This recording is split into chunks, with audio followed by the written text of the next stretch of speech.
પૂનમ કવા અને સ્વાગત છે તમારું પૂનમ્સ ફ્લેવર કિચનમાં। આજે આપણે બનાવીશું મિક્સ કઠોળ, એક સબ્જી બનાવીશું।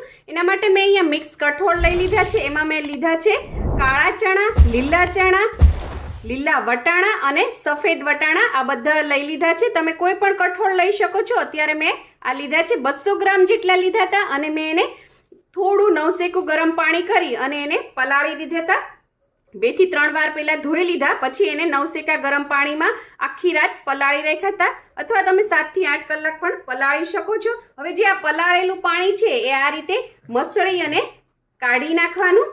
આ પાણી બાફવામાં લેવાનું નથી, એનાથી એ સરસ ચડે નહીં અને એક સ્મેલ પણ આવતી હોય છે। તમે આને વોશ પણ કરી શકો છો, મેં કરી લીધા છે વોશ। જે ઘણાને પલાળેલા હોય એની જે એક સ્મેલ આવે છે એ નથી ગમતી, એ કાઢવા માટે હવે આને આપણે કુકરમાં નાખી દઈશું। પહેલાં આપણે એને બાફવાના છે। એકદમ રેસ્ટોરન્ટ સ્ટાઇલ સબ્જી બનશે, બધાને ખૂબ જ ભાવશે। હવે આપણે આની અંદર નાખીશું કુકિંગ સોડા, 2 ચપટી જેટલો કુકિંગ સોડા છે, જેનાથી એ સરસ ચડી જાય, કારણ કે મેં જે લીધા છે ચણા અને વટાણા છે જેને ચડવામાં ટાઈમ લાગે છે। પોણી ચમચી જેટલું મીઠું લઉં છું, નાની ચમચી છે, અને ત્યારબાદ આપણે એની અંદર પાણી નાખી દઈશું। એકદમ અલગ જ સબ્જી બનશે અને ખૂબ જ જલ્દી બની જશે, બધાને ખૂબ જ ભાવશે। આપણે ગુજરાતી સ્ટાઇલથી તો બનાવતા જ હોઈએ, પણ આ એક પંજાબી સબ્જી બનશે। હજી થોડુંક હું એની અંદર પાણી નાખું છું।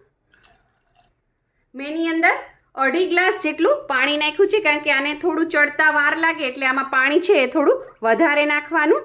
અને સરસ આ રીતે બધું મિક્સ કરી અને આપણે કુકર બંધ કરી અને ગેસ ઉપર મૂકીને હું આની અંદર 5 વિસલ લઈ લઈશ।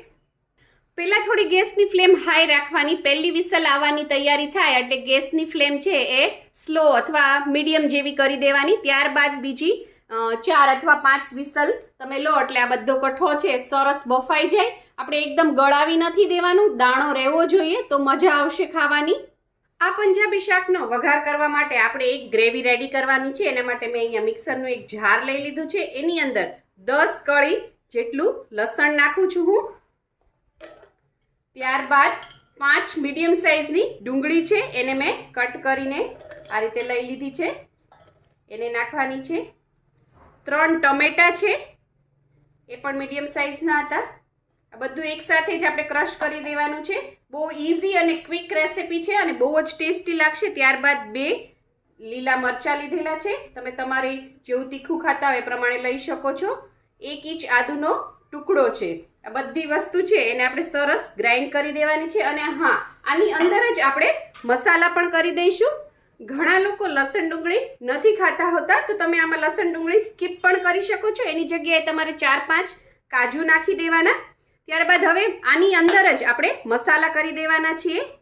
1 ચમચી હું અહીંયા લઉં છું તીખું મરચું છે લાલ, 1 ચમચી કાશ્મીરી લાલ મરચું, આનાથી કલર સરસ આવશે, લુક સારો હોય તો ખાવાની મજા આવે, લોકોને જોઈને જ ખાવાનું મન થાય। આપણને હોટલમાં કેમ ખાવાનું ગમે છે, એના કલર, સ્મેલ બધું આપણને એટ્રેક્ટ કરતું હોય છે। ત્યારબાદ 1 મોટી ચમચી ભરીને ધાણા જીરું પાવડર છે,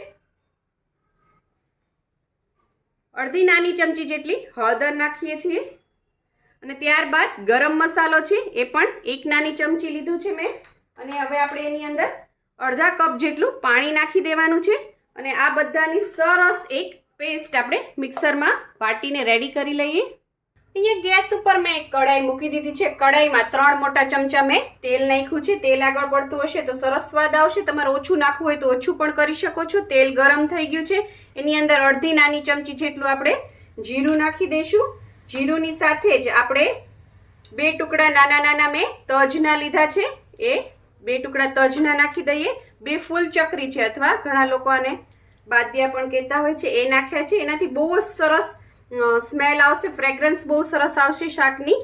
2 ચપટી જેટલી વરિયાળી છે, લીલી વરિયાળી, અને ત્યારબાદ એની અંદર થોડી કસૂરી મેથી નાખી છે, અડધી ચમચી જેટલી, આ રીતે તેલમાં જ નાખી દેવાની। એનાથી બહુ જ સરસ ટેસ્ટ આવશે અને શાકની સુગંધ બહુ સરસ આવશે। એની અંદર 2 ચપટી જેટલી હિંગ નાખીએ છીએ, કારણ કે બધું કઠોળ છે એટલે હિંગ હશે તો ડાયજેસ્ટ ઇઝીલી થઈ જશે। ત્યારબાદ આપણે જે આ પેસ્ટ રેડી કરીને રાખી છે એ પેસ્ટનો વઘાર કરી નાખવાનો છે। આની અંદર આપણે ઓલરેડી આની અંદર બધા મસાલા કરી જ દીધા છે. હવે આ ગ્રેવીને સરસ મિક્સ કરી દઈએ. હવે અને એની અંદર આપણે 1 નાનો કપ જેટલું પાણી નાખવાનું છે, કારણ કે બધા મસાલા નાખ્યા છે અને બધું લસણ ડુંગળી બધું જે છે એ બી કાચું છે, એટલે બધાને સરસ આપણે પકાવવાનું છે. હવે મીડિયમ ફ્લેમ ઉપર આપણે એને ઢાંકી અને તેલ છૂટું પડે ત્યાં સુધી સરસ કૂક કરી લેશું.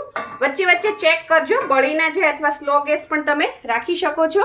ગ્રેવીને આ રીતે ઢાંકીને 5 મિનિટ કૂક કર્યા બાદ હવે આપણે ઢાંકણું ખોલી લઈશું અને સરસ મિક્સ કરી દઈશું. અને હવે આને ખુલ્લી જ તે કૂક કરીશું, જેથી એનું પાણી હોય એ બધું બળી જાય. ગ્રેવી સરસ પાકેલી હશે તો શાકનો ટેસ્ટ બહુ જ સરસ આવશે.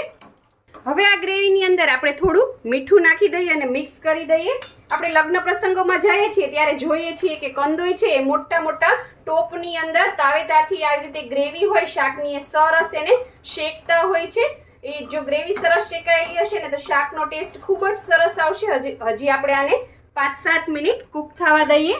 તેલ સરસ છૂટું પડી ગયું છે ખુલ્લી. આ રીતે આપણે એને 7-8 મિનિટ કૂક થવા દીધી હતી. ત્યારબાદ હવે આપણે એની અંદર જે આ બાફેલા કઠો છે એ હું અહીંયા પાણી સહિત જ નાખું છું. 1 ગ્લાસ જેટલું પાણી હશે એની અંદર પાણી સહિત જ આની અંદર નાખી દેવાનું. જો તમારે બાફવામાં પાણી ના વધ્યું હોય તો તમારે થોડું પાણી નાખી દેવાનું. ગ્રેવી તમારી જેવી સેટ કરવી હોય એ પ્રમાણે તમે પાણી નાખી શકો છો. અને મીઠું નાખવામાં ધ્યાન રાખવાનું, આપણે બાફા ત્યારે પણ મીઠું નાખેલું છે. હવે આ બધી વસ્તુ સરસ મિક્સ કરી અને મીડિયમ ફ્લેમ ઉપર આપણે એને 5 મિનિટ ઉકળવા દઈએ, જેથી બધા મસાલા સરસ એકરસ થઈ જાય એની અંદર. શાક આ રીતે ઉકળતું હોય ત્યારે થોડાક આ રીતે જે આપણે કઠોળ નાખ્યા છે એને આ રીતે ચમચાની મદદથી મેશ કરી લેવા થોડા. એનાથી ગ્રેવી છે એ સરસ થીક થશે. આ શાક એટલું સરસ થાય છે કે જે કઠોળ નથી ખાતા એ લોકો પણ આ શાક ખાવાનું પસંદ કરશે, હોંશે ખાશે. જો તમારે આમાં કઠોળ ન નાખવાય તો તમે એની જગ્યાએ પનીર નાખીને પણ સેમ ગ્રેવી યુઝ કરીને પનીર નાખીને પણ આ શાક બનાવી શકો છો. હજી આમાં આપણે થોડોક રસો છે, હજી આને ગ્રેવીને આપણે થોડીક હજી પાકવા દઈએ. 5-7 મિનિટ થઈ ગઈ છે, ગ્રેવી સરસ ઉકળી ગઈ છે. તમે જોઈ શકો છો આમાં થોડીક છે ગ્રેવી અથવા રસો થોડો છે એ તમારે રાખવાનો, કારણ કે કઠોળ હોય તો એની સાથે થોડો રસો હોય તો સરસ લાગે. એકદમ રૂખું ડ્રાય ન લાગે ખાતી વખતે. અને તમે પૂરી પરોઠા સાથે અથવા રાઈસ સાથે પણ સર્વ કરી શકો છો. કલર જો તમે એકદમ પંજાબી શાક જેવો આવ્યો છે. પંજાબી શાકનો કલર છે એકદમ રેડ નથી હોતો, આ ઓરેન્જ જેવો હોય છે. અને એની અંદર કોથમીર નથી નખાતી હોતી. જો તમારે નાખવી હોય તો તમે નાખી શકો છો. આપણું શાક બનીને તૈયાર છે. હું ગેસની ફ્લેમ બંધ કરું છું. જો તમને મારી આ રેસીપી પસંદ આવી હોય તો લાઈક, શેર, કોમેન્ટ કરો. પ્લીઝ મારી ચેનલને સબસ્ક્રાઈબ કરો અને હા, બેલ આઇકન દબાવવાનું ના ભૂલશો, જેથી આવી જ સરસ મજાની વાનગીઓ તમારા સુધી પહોંચતી રહે. Thank you. આવજો.